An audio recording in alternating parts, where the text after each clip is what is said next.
Hey, what's up, everyone? Welcome back to Elite Physique University. I'm John Gorman, your host. We got Kayla in the house. Kayla, what's going on? You're going to have an easy day today.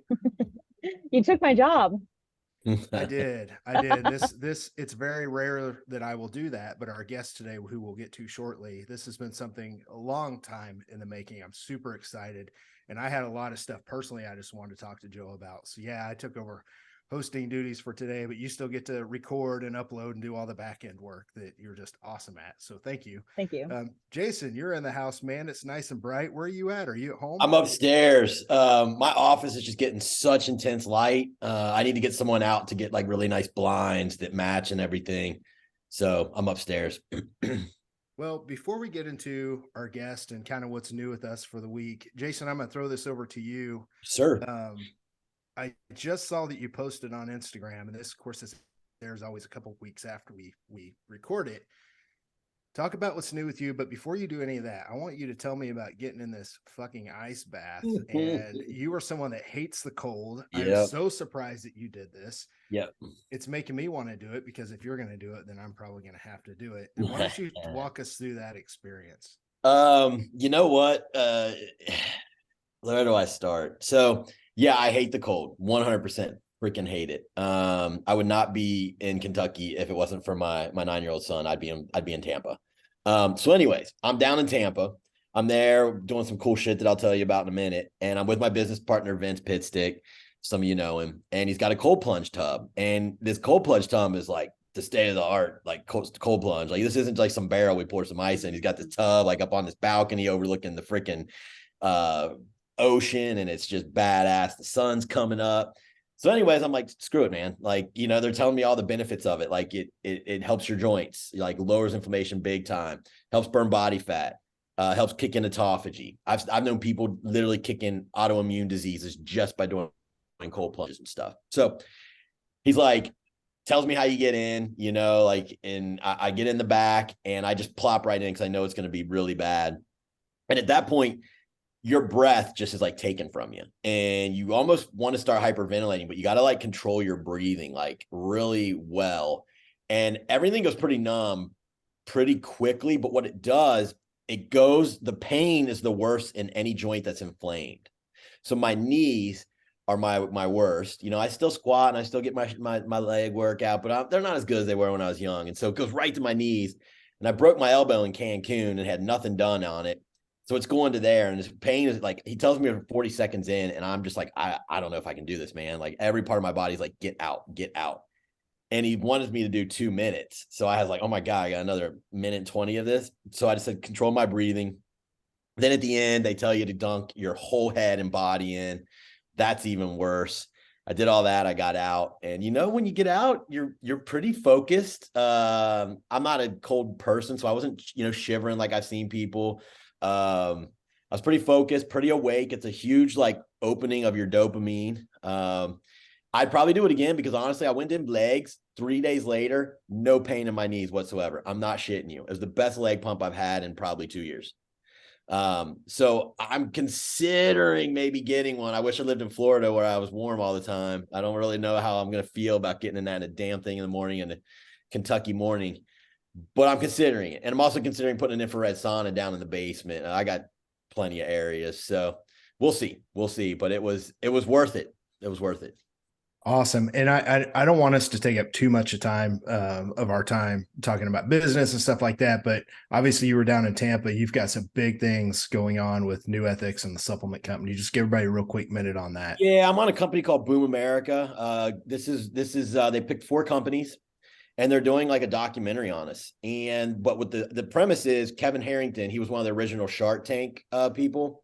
He's behind the scenes and he built this A team. So we've got like the best in marketing, the best in Facebook marketing. We have a PR woman who can get people on like, USA Today. We've got all these we've got the Amazon guy, and he built his business to 100 million on selling Amazon. Now he was helping other businesses and then he buys them. He's got all these businesses that are hitting 100 mil on Amazon. We have all these experts at our fingertips, and they're filming us, like going through and like being coached. And it's a really neat experience. And now they're throwing new ideas at us. Like, one of the guys is into fitness. He wants me to like take him through a workout, and so I got to get back down to Florida. But it's going to be on like potentially Discovery Channel, but it's going to be on like Roku, Amazon Prime, and all these Fire. So very cool, very cool. And then they just invited Advanced Vitality down, and I got to go back March 16th for Advanced Vitality. So now the HRT clinic is going to be on a couple of the series as well. It's a new episode, but it's going to be on as well. So we're getting help with Advanced Vitality. So a lot of big things are coming from it, and I'm making a lot of cool connections that I think are really going to be able to catapult us far, and maybe even my other businesses as well. So I'm pumped. Yeah, always growing, man. Kayla, how about you? How's your last couple weeks been? Well, they've been good. Just like you, John, we are getting a huge snowstorm. So if you guys notice, I'm not at my normal place because I made it to town. I just haven't made it back home yet. So we're getting a bunch of snow here. But otherwise, like business-wise, things are going really, really good. I've signed on probably about 6 new clients in the past like couple weeks, Nice. which is really cool. Have a couple competitors coming up here for shows this year. So they're getting ready. I have a couple that are like 14 weeks out, one that's like 8 weeks out, all coming together really nice. So that's fun to see. And then I'm just so good at all this like admin stuff that the Excellence Cartel wanted me to help them with theirs. So I'm doing all that now too. With just making graphics and stuff like that, helping them out on back end, everything. But I'm super organized, so I like doing that stuff, and it's fun. So gives me something to do. Hey, listen, Jeff Black and I are competitive, right? Because that's Jason's sister show. Don't be getting too good over there. Don't make their podcast too good. I'll have to shoot him a text and be like, "Hey, man, listen, don't be swiping people." So, Don't worry. I won't spend a lot of time on this. I'll just hold this up for the people watching on YouTube. We just dropped 4 new products today. This is our new birthday cake protein, and I promise you, it tastes as good as the picture. 4 new products: an L-citrulline powder. We've got a Cosmic Orange pre-workout and a smaller tub of creatine, a 200-gram serving, because creatine has just been really hard to come by the last couple of years. Really, really hard. We've got a good line on that. So now we're able to offer a couple different options. From the business side, we're up a lot. We're up $15,000 average. I'm not going to tell people the gross average a month. I would never do that with my company, but we're up $15,000 in January and another 15 in February. So it's growing like crazy. So we're just pushing hard, lots of wholesale accounts, getting into a lot of places systematically. Coaching's up, just blessed, doing good, healthy, not fat like I was. So that's always a good thing. And just excited, just doing our thing, hosting these podcasts and having a blast. Now, Joe, we're going to get to you, but first I want to do somewhat of an introduction. And I want to be careful here because we've all watched movies like medieval movies, and you've got this knight that comes out and he's got the guy that introduces them and he's like, hailing from Death Valley, this person has achieved blah, blah, blah. I don't want to do that because your list is so long and I don't want to do it injustice. So what I'm going to do is we're going to start off and do a little introduction. And then I've got a couple personal stories of how I know you. Even this is the first time we've really ever talked.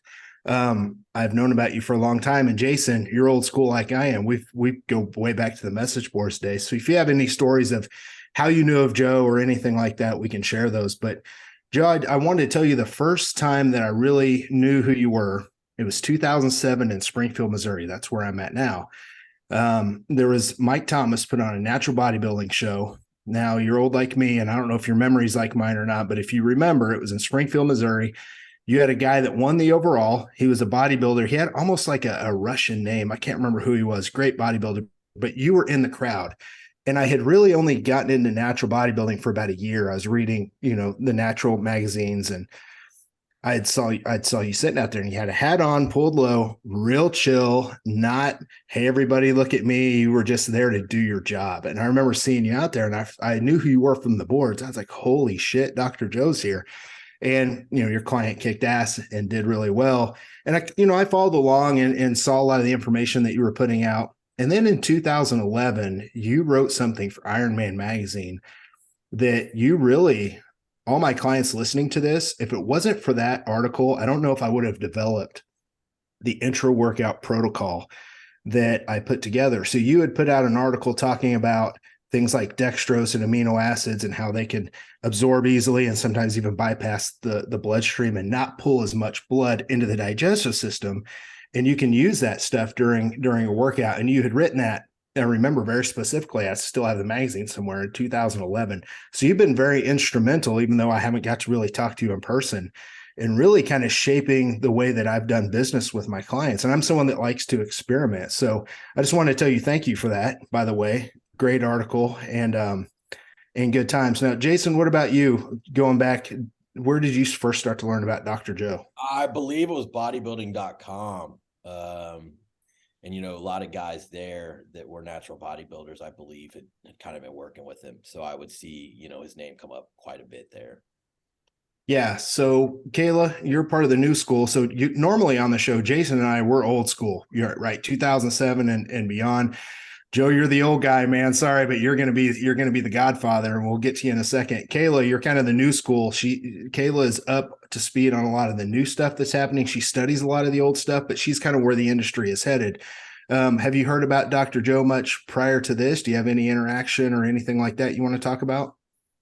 I've never like directly had anything like from Dr. Joe or anything like that. I've heard of the diet doc before. And with flexible dieting and things like that, but never really like into a lot of your research. So I'm going to learn a lot today. Like I said, like John said, I like to learn a lot from the older people and older generations and apply that to what's coming now. So for me, this is going to be fun. I just get to sit back today and learn. So this is cool. Yeah. So Joe, I want you to go ahead and introduce yourself. And there's just a couple things I want to point out here. You've got over 400 pro card wins with your athletes, over 150 pro titles, and over 50 world championships. And I'm someone that I've always kept track of my clients and their performance and how many wins they've had. And I've got good numbers. I'm super proud of that. But this blows me away over here and a lot of coaches. So if you don't mind, let everybody know who you are and your list of accomplishments and what you own and what you're involved in. Appreciate it, guys, very much. That's it's great listening to you just interact with each other and talk about the old and the new parts of the industry. I think that really encapsulates my career well. But when you ask Kayla what she knows about me, I totally expected her to say, who? Like, who is this guy? Because my entire career was established before social media. So, I started way back in the early 90s and was writing for natural bodybuilding magazines in the mid and late 90s, and then moved into some of the bigger ones later. But there was kind of a before common era and common era bifurcation of my career, in that right about the time social media started, and Facebook I think is 17, 18 years old, I got really busy with licensing, franchising our company and developing coaches around the world. And I intentionally retracted from coaching. So there's about a 10-year gap where I had just kind of checked out. And to be honest, before social media and before men's physique and bikini, bodybuilding was kind of on a downslide. And I really projected this just to be a dying sport. And my interest is more in general population health and wellness and so forth. And so I got busy doing that. Well, then along comes this resurgence in some of those parts of the sport. And some of the people who had grown up reading some of my work, like, Eric Helms, Lane Norton, people like that, started developing these coaching companies, Paul Rivella after that, you guys. And I thought, wow, now it's getting kind of fun. Like, it really is regrowing, and it's social media is pulling a lot of these loose ends together. I remember I used to have websites that really kept parts of my business separate, because I thought some people would be freaked out about the competitive side, and over here is more my medical community side. And I think social media just blurred all those lines together, where people can really be a little bit more unified in all the things they do. So probably 7-8 years ago, I decided, well, fuck it, I'm jumping back in. Like, this you guys are really, this next generation has made it really fun.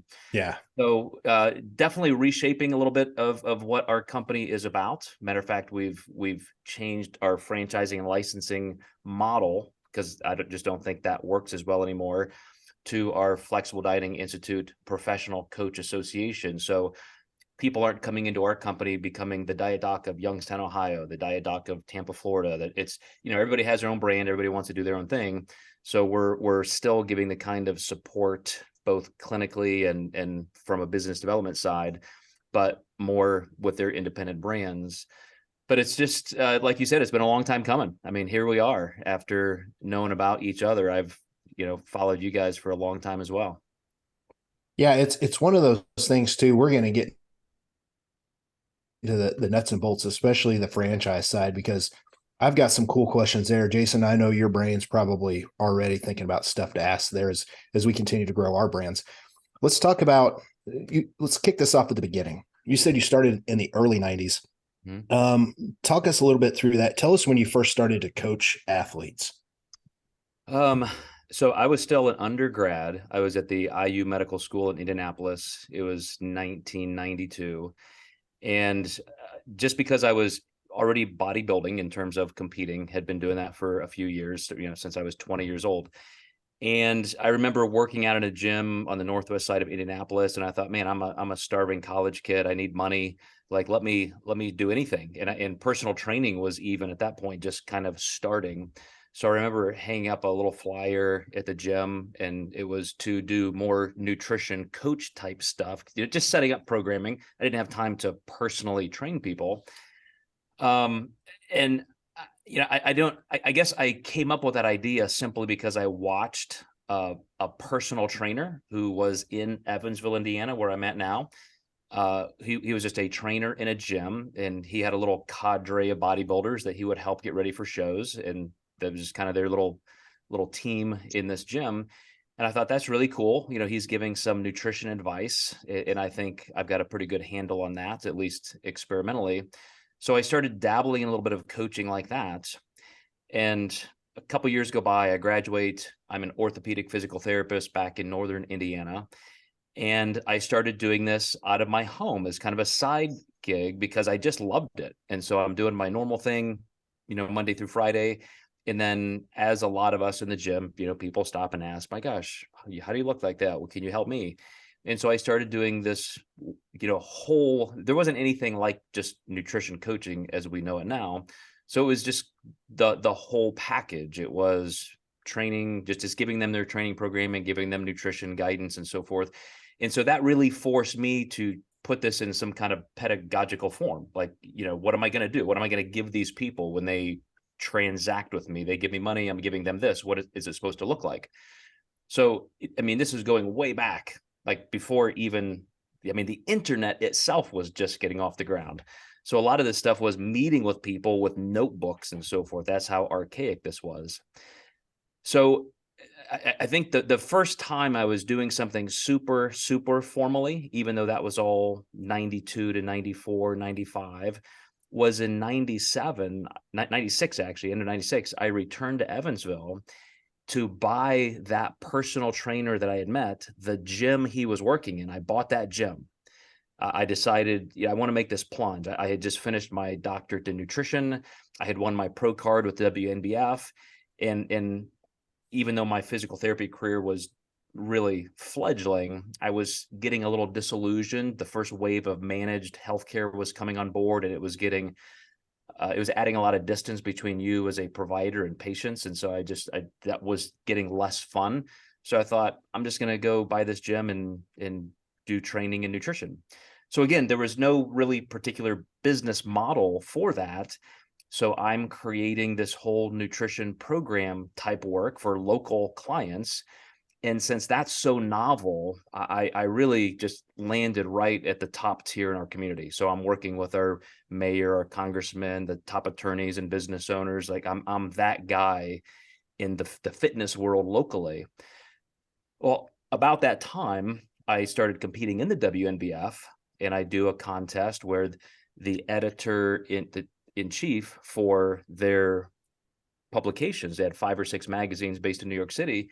He was the head judge. And as he's introducing me, he's like, holy shit, this guy's got a doctorate in nutrition and he's a pro, and I've got 5 magazines I've got to fill content for every month. So he chased me down, and pretty soon I'm writing for all of his magazines. And had that not happened, you guys would have never heard of me, because I'm an introvert. I'm not out there just hounding, people to do things. So he kind of drew me out into that. And since that was pre-social media, everybody who wanted this new form of technical information, talking about peaking and upending some of the old school myths, that was me. That kind of contrarian perspective is what built my career. And that kind of brings us up to the early 2000s. And that's where I think things really started taking off. When did you, and feel free to jump in with any other questions, you guys, obviously, as you know, when did you first start to use email to work with people outside of your area? Do you remember when you started that? That's a really funny question. Nobody's old enough to ask me that. So you and I are right there in that ballpark, because the funny thing about that is I do remember, I don't think I've thought of this in decades, but I would come home from my gym. I mean, you're talking old Pentium computers, like when they were so big, they barely fit on a desk. And email was, these green characters on a screen, just nothing like today. And it was like snail mail. I would go home from my gym. I was at that facility for maybe 12 hours or so. You go home, you turn on your computer and you check email. And so if you're communicating with clients, which that was probably, again, 97, 98, 99, right in there. And so that way you can reach out to people. And I would say my first online nutrition clients probably started coming in because that's when you could really access each other a little bit more quickly. I think 98 was the first time I had a pro client win a pro title. But yeah, and I distinctly remember getting the first smartphone, like when they were just PDAs and then they went to BlackBerry. And I thought I had really hacked the system, because now I could be at work and I could communicate, I could catch up and not have that to go home. And then all of a sudden, everybody else started getting these phones, and I would respond to somebody and they'd respond right back. And I remember standing in my gym the first time that happened, and I thought, holy shit, this is going to be bad. Because I used to have this buffer where I could, get that information back to somebody, and then a day or two would go by and you'd get a response from them. But it's, you know what it's like to have 200-300 email in your inbox, and you're getting through your quote work, and all of a sudden it's just coming in now faster than you're even getting it back out. So that was a turning point for sure. It's funny you asked. It's one of those things I like to look at. There's a bell curve out there, but when you see the life cycle of anything, right, it starts at the beginning, and you've got the inventor, the person that comes up with the ideas, and then you've got the next phase is the early adopter. And those are people that will like stand in line for 48 hours to buy a new iPhone, for example.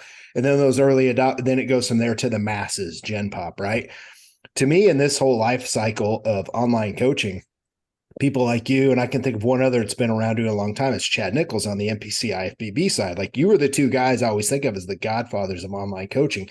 You guys are the two that really started. And then you've got these early adopters. You've got the people that you named earlier, people like Lane Norton that you worked with. And then he was able to go on and start to do things after people like me and Jason. We were the early adopters. And then all of a sudden it starts to get popular, and then it goes from us to the masses. And right now where we're at is we're in the masses. That's why we see so many coaches out there, qualified or unqualified. It's another topic for another day. But you're really there at the beginning, and then we're the early adopters, and then now it's on to the masses. And then it moves on from there to the late adopters. And those are the people that kind of become insignificant, and we're getting pretty close to that. One other question I wanted to ask you is, in the early days, if you had someone that you were working with long distance, how are you looking at pictures? Like, that was the thing. How did you work with someone for a show when that's just so hard? What was that system like?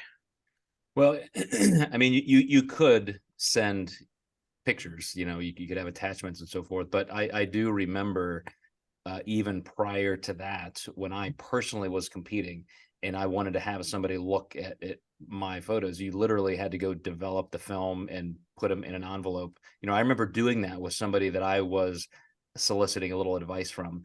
But, very, very quickly, there was most of what you see today in coaching as the normative processes, like a weekly check-in, send me photos, that kind of thing. Right. Those were things I was doing all the way back then in the late 90s. And, a lot of those things are somewhat, again, archaic out of necessity. A weekly check-in was pretty timely. You needed that much time to get those things back and forth.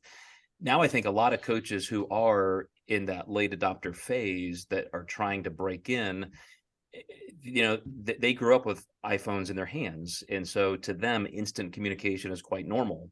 So a lot of coaches have moved on from that, and, they're texting, and it could be Sunday night at 11 o'clock and they're, still chatting with clients. Other people have boundaries they put in place, rightfully so. But if you want to, break in and be somebody who's really modeling after customer service, you can do anything like that now. Back then, it was just, that was kind of the speed of business. It's really interesting to just think about what it was like in the early 90s.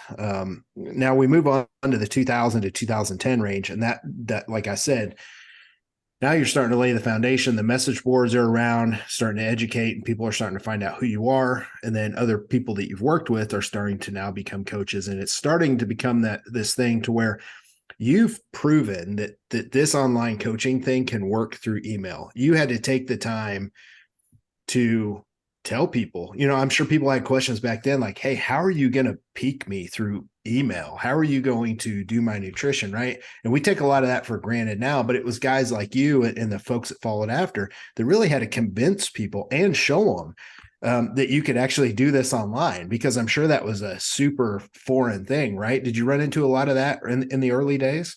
Yeah, that exact question, how will you do this? And I had to convince them that because of the consistency of information, the flow over weeks and months, you as a coach, I don't care how many clients you have. You could have 300 clients. Your brain is big enough to compartmentalize one person's journey, and you're creating this loop over and over and over, where you almost start to get to know their body more than they know their body, and you can be very predictive of what you're going to do and what changes you're going to make. So, you're kind of seeing this whole arc, and then checking off those hash marks and course correcting if you need. But that was definitely part of the pitch early on, is just making people feel secure that this will work out. And then when they start seeing the results, you mentioned some of that early in those 2000s, that was what I would call kind of a sweet spot in not just my career, but the coaching industry, because that's when it was very normalized.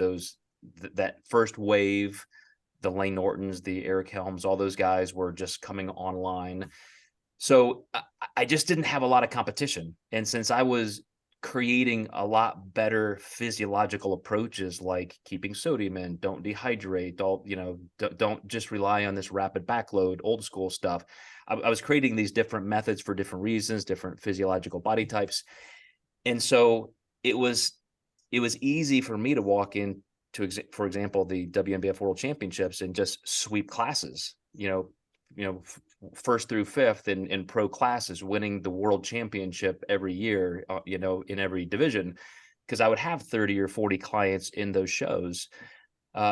We've reached this point of information singularity with social media, where something you say today is seen by hundreds of thousands of people by the end of the week.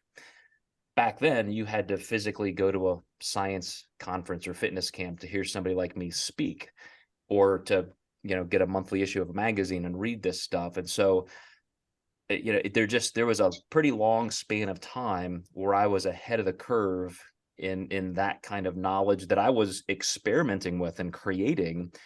Now it's a lot more difficult, because every single contest you go to, there are hundreds and hundreds of coaches represented. They're all reading information people like me have put out for decades, you guys as well. And so now it gets harder and harder and harder. If everybody in the MLB is throwing 100-mile-an-hour fastballs, it's harder to hit a home run.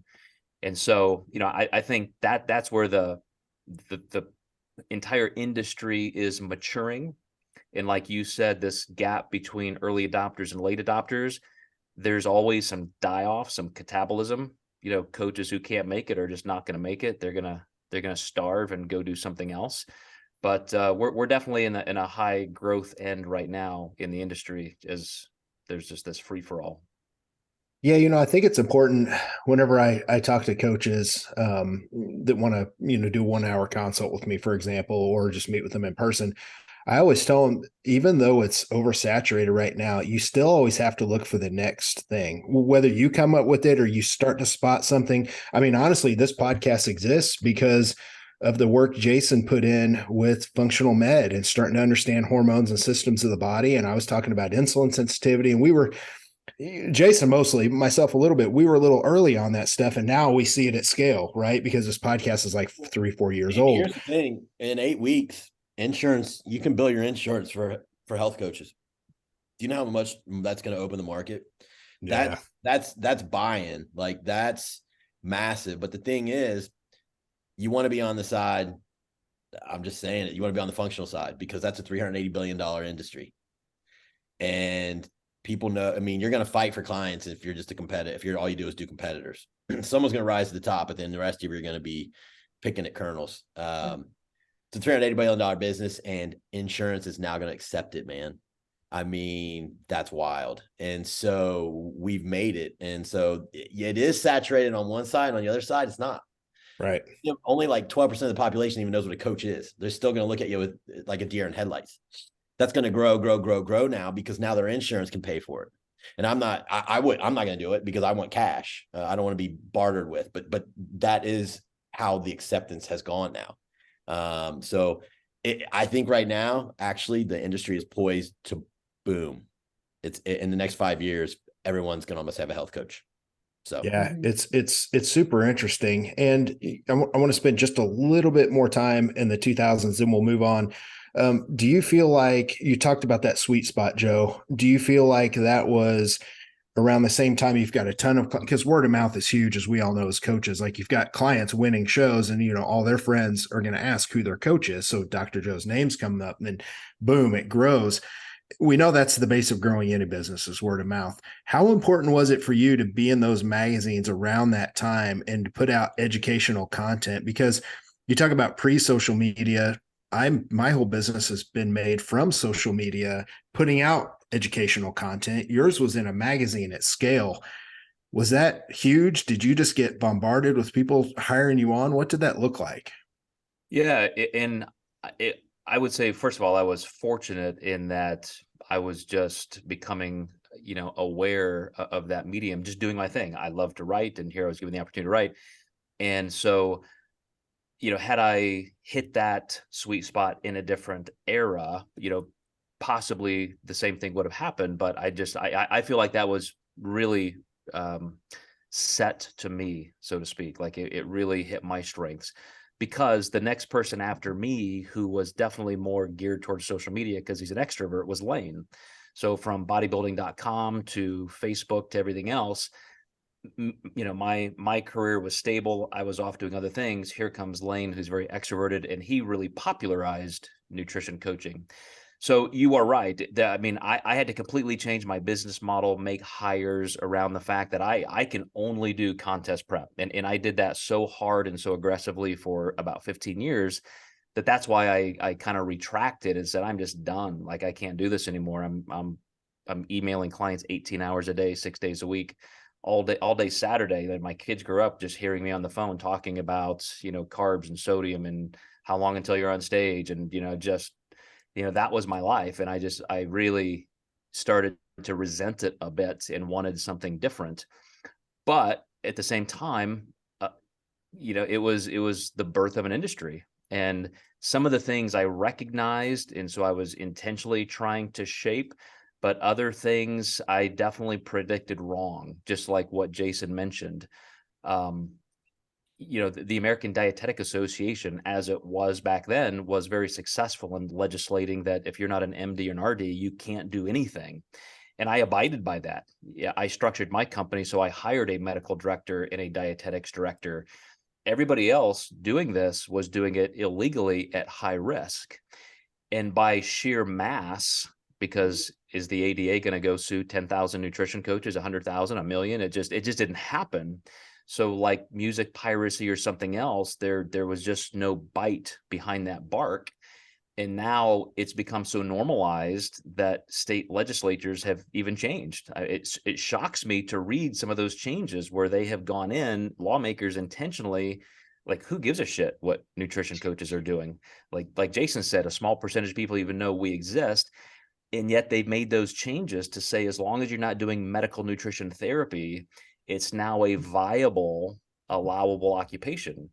Back then it wasn't. And so I just didn't put a lot of stock in the future. And that's why I steered away from it, quite intentionally. It's real interesting as you watch as the years go by, because there's so many years here that you've been doing this. I'm just fascinated to learn about each little nugget.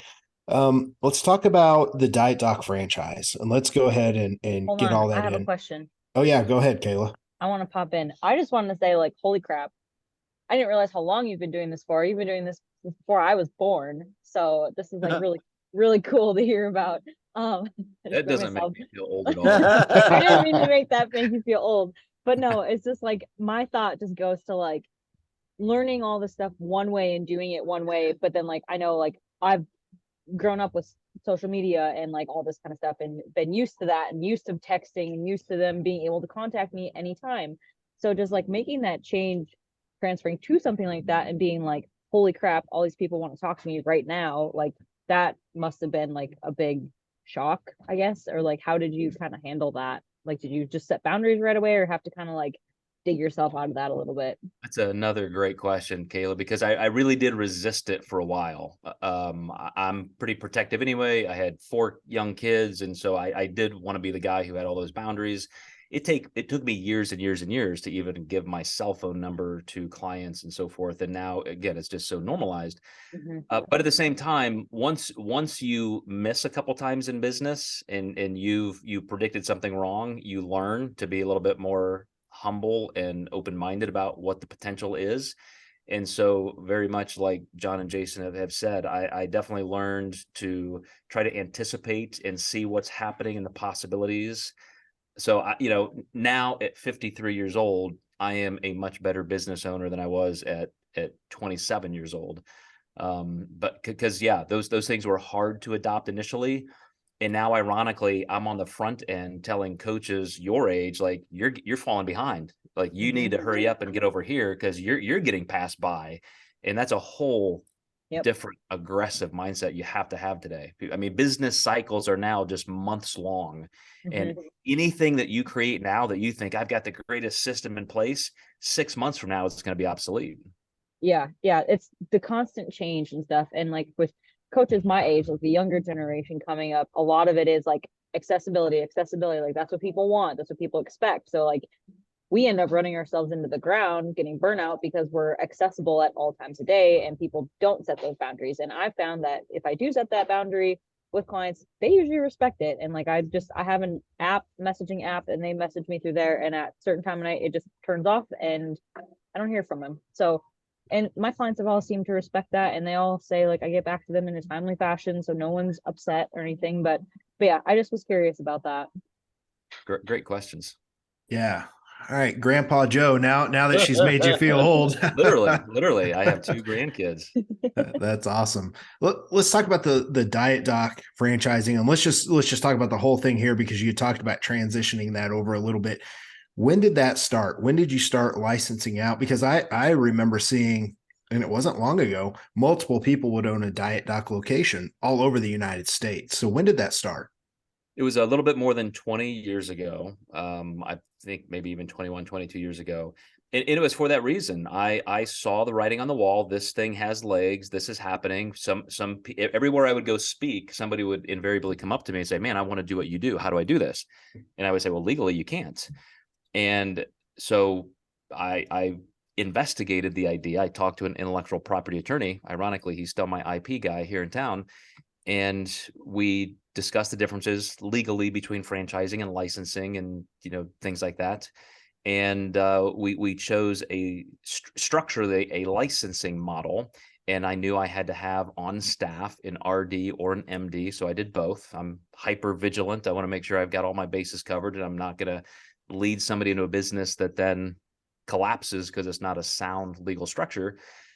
So that was really a big part of our pitch, John. We would, when I would go speak somewhere, again, people would want to do this. And I would say, well, legally, here are the boundaries and here's how this can work. If you have a license from us, you are licensed in all 50 states to do this. It gives you legal coverage. And then you have our support. We have this great structure where you're going to be trained by us. You're part of us. You get to use our systems. even down to doing, the processing, them being tied to our website. So it just became a business in a box, what you'd really want from a franchise system, where you could easily just buy in, get the training, get the support, and even tie into that name recognition and credibility. So that wave continued on for 12 to 15 years, where we had about 250 locations around the world. I mean, we were in Australia, South Africa, Germany, Romania. I mean, everywhere. We were everywhere. And then it started kind of trickling to a plateau.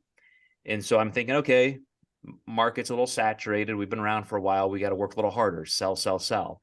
And pretty soon it's like, man, this is really like something's wrong. This business model is not working any longer.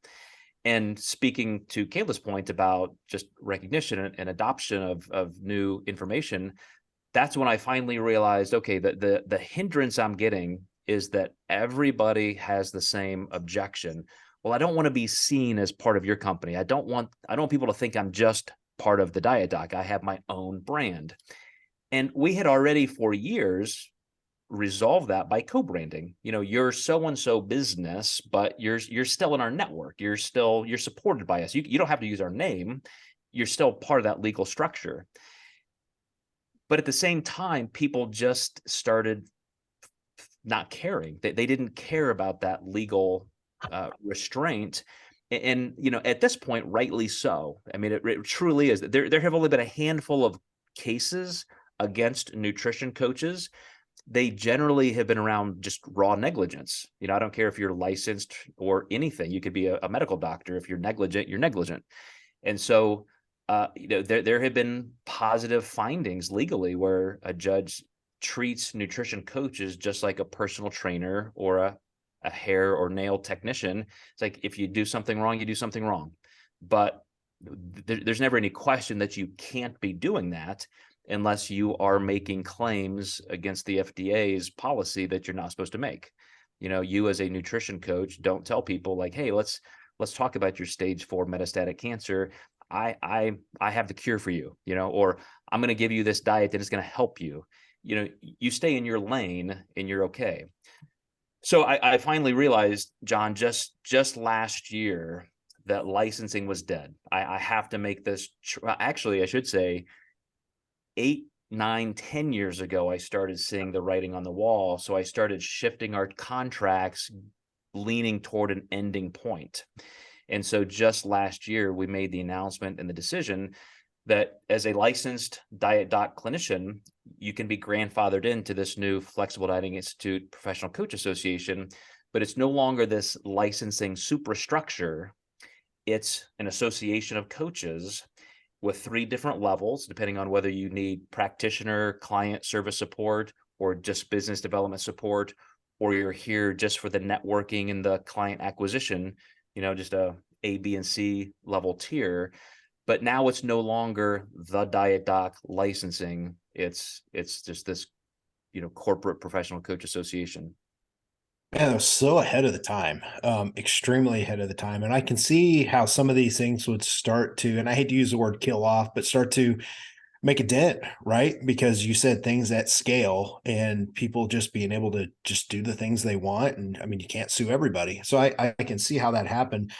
Also in there, you've got a supplement company. When did that start? You've got the Diet Doc supplements, your precision blended protein. When did that start? So this was a dark area of my life, very briefly. Back when Metrics and EAS were the only companies to have national shelf space, a friend of mine in Indiana was a biochemist, and he was in the supplement distribution area. That was, he was a big national sales director for a national supplement company. And he saw my rise in the natural bodybuilding world with writing and so forth, and my background, my education. He's like, Joe, you need to do this. Like, I can help you. I can get you in contact with these protein powder manufacturers, the people who are making protein bars at the time. And arrogantly, at 30 years old, I thought, yeah, I fucking got this. Let's do this. And man, we got so far out ahead of our skis. We instantly were in almost all 50 states. Year one, we're doing 7 figures, and a national food company wanted us. Like, we did a pitch, and we had a 14 state order. They wanted, I think it was $1.5 million of product just to test us. And so we had to immediately look for capital. And I had a guy in my facility who was a broker and an attorney, and he ended up just being kind of a narcissist and histrionic in telling us, like, yeah, I got you. We're going to do this. He was going to be our CFO. He was going to take a position in the company as a principal. And then he was part of one of the biggest financial service companies in the country. So his home office on Wall Street, we were faxing things back and forth, contracts, this and that. And come to find out, he just wasn't getting it done. And if he would have just said that, like, we could have said, okay, great, we'll seek another avenue. But for months, he was leading us on, like, no, I've got this. The check's on my desk. Like, no, I've got this. The first million's here. Second million's coming next week. So he was breaking all kinds of laws, doing business away and, SEC violations and all this. All that notwithstanding, I mean, he was debarred. He lost his SEC license. He lost his job. He went to jail for 3 years, but we lost our company. We lost our company because we lost that contract. We had been going in debt, just trying to get bank financing to preempt, what he was giving us, and then we could pay them back. So we dug in deep based on his promises that weren't going to happen. And so we were out of that industry as fast as we were in it. Like we were that meteoric in the beginning and could have been a huge player. And so I had to sit back and lick my wounds for a while. But then we were able to salvage some things just in our own brand. Like you said, our Diet Doc Precision Protein. Had some friends in the industry who still were, saying, hey, let's reverse engineer what you had. Let's do this on a little bit smaller in-house scale. Yeah. So that was a nice silver lining. But man, that was one of those things that could have been, and I was just too young, and I was dumb enough to trust that guy without a lot of verification, and it kicked us in the ass. That's what time frame was this? What years were those? Do you remember? Would have been 99 to 2000, 2001. Oh, wow. Yeah, that's real early then. Like you had mentioned Metrex and EAS, it's, especially the rise of EAS around then. So yeah, we were the third company behind those two to get national shelf space. There nobody else was at gas stations, Walmart, anywhere. Yeah, I remember EAS for sure. I mean, that 99 was when I was reading Bill Phillips' book and you doing that on my college campus. First time I had abs and fell in love with bodybuilding. It was done. It was done deal. So EAS was major. Yeah, for sure. Yeah, same here. Cut my teeth with Body for Life. It's on my bookshelf, right behind me, kind of displayed, because I don't forget where I come from. So that's an interesting time frame. Let me just ask you, since we both own supplement companies over here and we're pushing hard and growing like crazy, especially Jason, is this something that you ever think you'll get into on a even larger scale? Is it something that you want to pursue, or do you just not see yourself trying to go that route? I'm just curious if that's something that's on your radar. It's not on my radar. Okay. I wouldn't say no to opportunity in something like that, because I have experience and educationally, something to offer. But at the same time, my first love, speaking of remembering where you came from, is I'm a very clinically minded person. I went into orthopedic physical therapy because I loved working with people. And when that became less part of the industry there, that's when I left to do personal nutrition coaching. And even to this day, like, I'm sitting in my new headquarters and I keep a certain part of my schedule open where just general population people off the street, I work with. I help moms and pops and everybody else, lose weight, change their lives. And so, that's always going to be a part of what I do. And the supplement company is a little less, or the supplement industry is less attractive to me, because it's sales and commodity based. It's let's move product, let's get these accounts opened. And I lived that life for a while, and it's just not quite where my skill sets are. I would rather, for example, be part of a team like that. Right. Put me on the R&D team, let me help out, let me do this, but I got to be, in something that I really love. Totally understand. Jason, how are you, by the way? You got a hard cutoff? I do confirm he did get back to me. I got a hard stop at 5, but I can just drop off. Okay, yeah, we'll just keep this going. Let's talk about the 2010 to 2020 era, Joe, as we start to move into this time frame. What did that look like for you? Because right around then is when we started to, myself and Jason and 2007, yeah, it was, from that time, especially I always think of it as up until 2014 in online coaching is when you kind of saw the peak, especially with bodybuilding, and especially natural bodybuilding. I don't want to pigeonhole us into just that, but that's where I was kind of following you. That's where, to me, I saw kind of the rise there. What was that like for you headed in past 2010 and into those early, up to 2014, 2015? Yeah, that's probably about the time 2010 that I was distancing myself a little bit. So that was probably the peak of our licensing activity. Mm-hmm. And we had a really big thriving headquarters here in Southern Indiana. And so I had really fully retracted into that and working with a couple hundred coaches and feeling very responsible in that licensing model to help them develop their businesses and their client skills. That absorbed all of my time. But probably about halfway through that, 2015, 16, 17, I started getting asked back. Like, that's when I became, I think it was 2014 is when Lane invited me to go to Australia on one of his big tours. And so a big team of us were traveling around Australia doing things. So just some people seeing me back out there, people like Paul Ravella, Ryan Doris, all of a sudden there was this almost like, let's drag Joe around. He's kind of the Darwin of our industry. Like, as we're talking here, people became very interested in the very near origins of the industry. Like, how did this all happen? We don't know. They were Kayla's age and just kind of jumping in and didn't realize the whole beginning steps of the occupational industry and opportunity. So I saw that happening, and that's when I started falling back in love with the new growth in the sport. And I thought, you know what, it's time for me to circle back in and I don't want to say take back what I built, because that's not the attitude, but it was like, there's still a place to do this. It's not going to be just me coaching 300 clients at a time, trying to win 1,000 more pro cards. There's this new opportunity. There are all these coaches out there who need this new kind of support. So that was kind of the act 2 in my career, about halfway through that. Are you are you guys like sponsored by anyone like NASM, or how do you do all that? Well, we have our own certification agency that I started, the National Academy of Metabolic Science, but I'm also the USA director for the Sports Nutrition Association, which, based in Australia, they've gone through the extensive work to become university certified. So they had their program is like an associate's degree in exercise science. It's an entire year. It's recognized as a diploma over there in Asia and Australia. And so to me, it's the top. It's just the top tier globally of what there is available for nutrition coaches. So I consider mine, the National Academy of Metabolic Science, a great practical how-to entry point for certifications.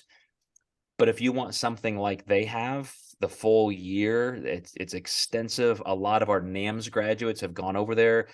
I love those guys. I've accepted the directorship as the USA, because even though we're kind of competitors, like I have NAMS and they have that, like I bow to them. Like if there's any contention, which one's better, it's the SNA. So that's where I am academically right now. If you're listening, check out the show notes. We're going to have links here for everything that Joe does, from the Flexible Dieting Institute to NAMS to his YouTube page and podcast. We're going to have all that stuff, even his email, if you want to contact him. I've got a couple other questions for you here, and these are, Jason, Kayla, if you guys have any others, if you want to ask those now, go ahead. If not, I'm going to get into these last couple. Do you guys have anything else? No, I don't think so. Go hop in them. Yeah, no, I think I'm good. I'm learning a lot, so I'm just listening. By the way, You know Jason, what? I know you're gonna have to drop off soon, so I just want to say it's great to finally talk to you because I know, again, I've seen you for at least 15 years in the industry. So finally, great to finally Definitely. Yeah. your name. Likewise. Very cool to hear the stories and, how things are going and how you're still developing in the industry. So I appreciate it as well. Joe, we'll definitely be having you back on the show, man. This, like I said, it's been a long time coming. I want to ask a couple questions here. These are personal ones for me. Are you a competitive person, or where does your motivation come from? What drives you? Is it the pursuit of a challenge? I mean, you've got numerous degrees. Are you addicted to the pursuit of an accomplishment, like the pursuit of a degree, of wins, or building businesses? What kind of drives you? Man, you guys have phenomenal questions. This is like therapy now all of a sudden. I'll charge you. Don't worry. I'll send you a bill. I literally just last week did a research review talking about the neurochemistry of dopamine. And I had to admit to these people that I am addicted to dopamine. I mean, that's clear. I have 2 doctorates, 4 master's degrees. I just graduated from bartending school 2 weeks ago. But not because I feel like I want the status. I think that was initially part of it, John, because I grew up in a very poor family. I was the first one to graduate college. And at a very early age, like I distinctly remember being in the 2nd grade, looking around at my family, looking around at the trailer we lived in, and seeing people around me, classmates who were like the sons of physicians and so forth, living in mansions. And in the 2nd grade, I remember thinking like, holy fuck, this is not my life. Like I want more. And I knew academics, or I thought, that was my path forward. Obviously I wasn't going to be the next LeBron James, or, that wasn't my path out. Yeah. So it was, I actually did think I was going to be Mr. Olympia. I was that 11-year-old kid. I started lifting weights when I was 11 years old, reading Flex magazine. So, but by the time I was in high school, I realized I better rely on education. And so it was always self-development, heavy pursuit. I am truly an introvert where I'm not outwardly competitive. I don't want to beat you. I don't need to take what you have. But when I have clients, I will fight for their win. I will make sure that I'm over delivering everything I can for their pursuits. So I have an intense drive, but it's for the shared responsibility when somebody trusts me. So there's nothing very external about that. But on that internal side, I just hate being bored. That's why I say I think just my brain is addicted to dopamine. If I'm not pursuing something that I feel is worthwhile, I feel like I need to make a shift. Like I don't like being bored. I don't like feeling lethargic or depressed. So I instantly look for the next thing to do, and not in a crazy way. I know I can only do one thing at a time, but I definitely keep myself busy. See you, Jason. Yeah. Yeah. It's, by the way, this is almost like therapy to me too, because everything you just said, dude, we're probably related. So the reason I have this shirt on, right? I made this myself, says outwork everyone. Same kid, grew up in a trailer park, just saw the shit that I didn't want to become. I'm a highly competitive person. And the reason why I asked you that is, as you were one of the people that laid the groundwork, what keeps you going as far as when you've already accomplished something? I guess maybe I want to ask you this. There's an unhealthy side to this, but in most people's eyes, you see people like Michael Jordan. He's a perfect example. Watch The Last Dance. You'll see he wanted to try and accomplish something that he hadn't done. That's why he retired in '93 after 3 championships. He's like, Phil Jackson didn't have anything new for him. He's like, fuck, man, I'm out. I'm going to go play baseball. Everybody's like, what the hell?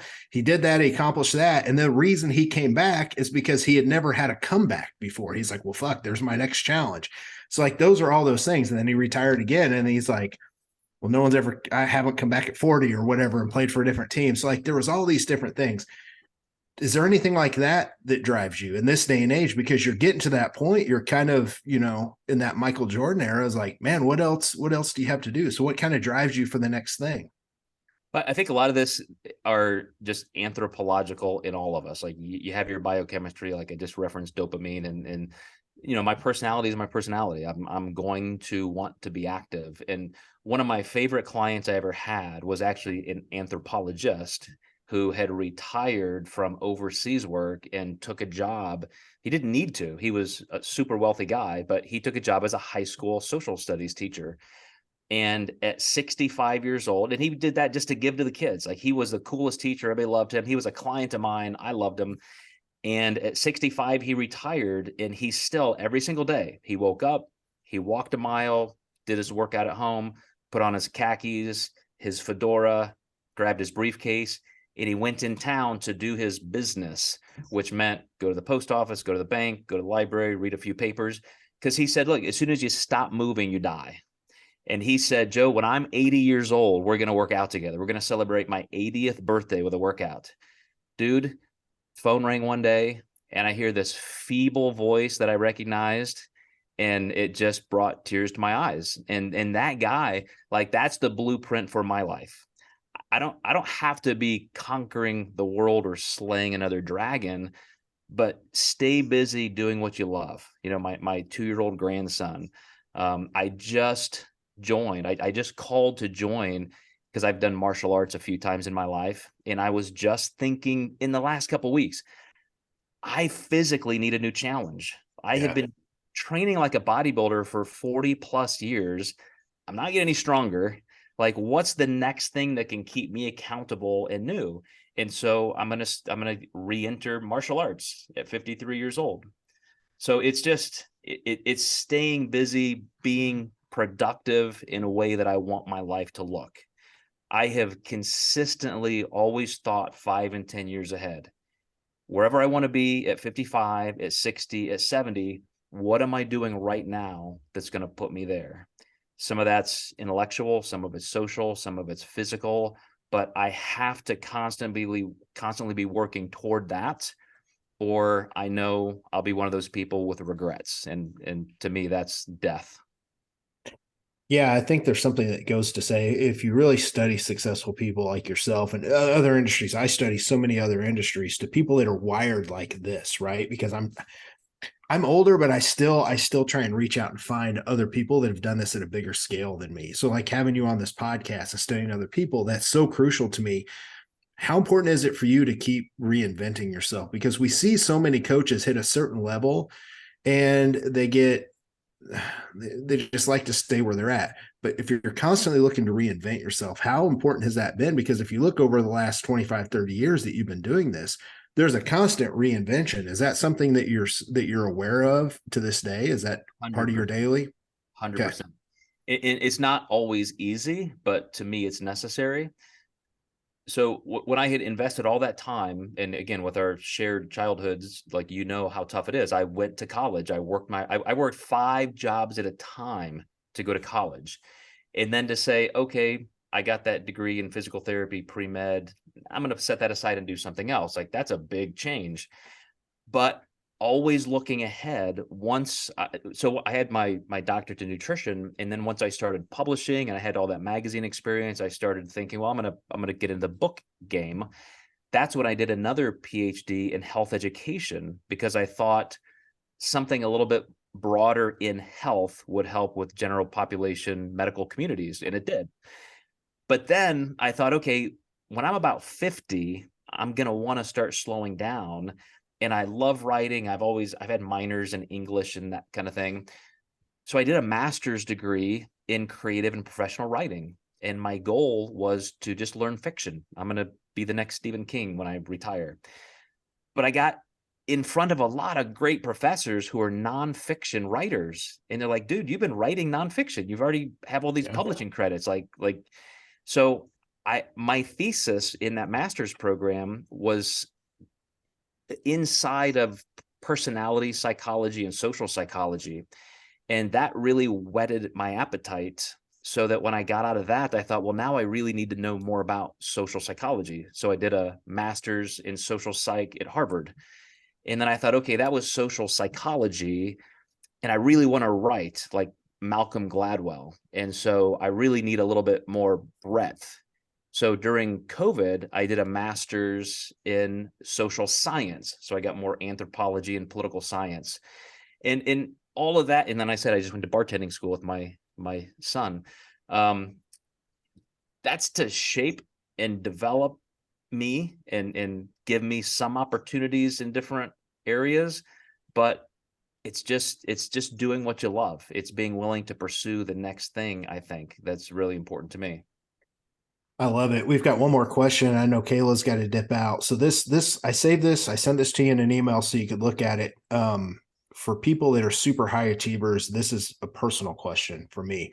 So once you reach a certain level, where do you go? You know, that saying lonely at the top is sometimes frowned upon, because for some people it's a very real thing, but people, you know, you always hear people say you should never say it's lonely at the top. But if you really think about it, the more successful you become, the less people you have who are at your level or better than you that either you can learn from or surround yourself with. So as you reach these next levels, as you become successful, it becomes harder to have those people around you in your circle. You're either the business owner with employees under you, or you're a coach with clients that have to come to you because they're looking to you. They hold you at that next higher level. Where do you go when you need something? Who is that person that you draw it from? Do you have a group? Do you have a circle of people? To me, this can become a very lonely industry. And by the way, I've got a long ways to go. I mean, I've had pretty good success, but I've started to see it to where a little bit it starts to become lonely the more you accomplish and the more you start to separate yourself from. Where do you go with that? This is going to be a little bit philosophical, because probably around the time we started having kids, and my oldest son is 28 years old, you and I, with, again, our shared backgrounds, you know, my family, a lot of poverty, a lot of blue collar, hardworking families.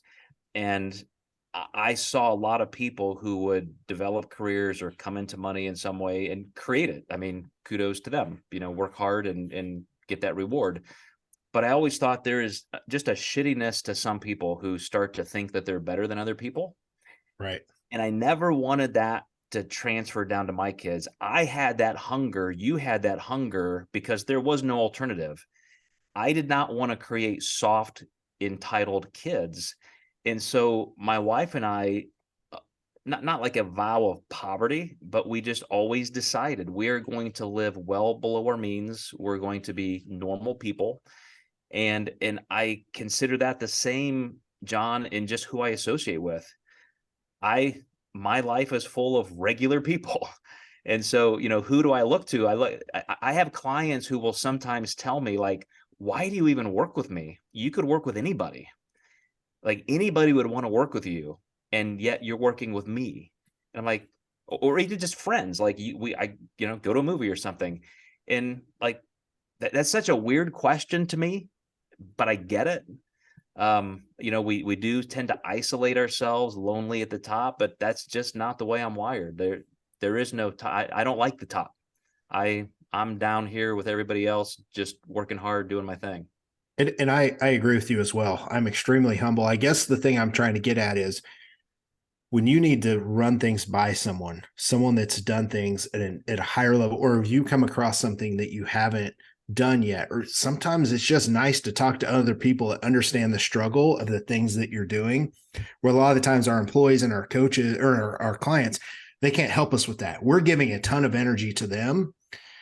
My question is, do you have anyone that you go to that's at that next level, or that you can draw from, or you can maybe even get advice from at this time? That's the loneliness that I'm talking about. You answered this partly earlier, and I have two answers. One is to what you said earlier. It's cross industry.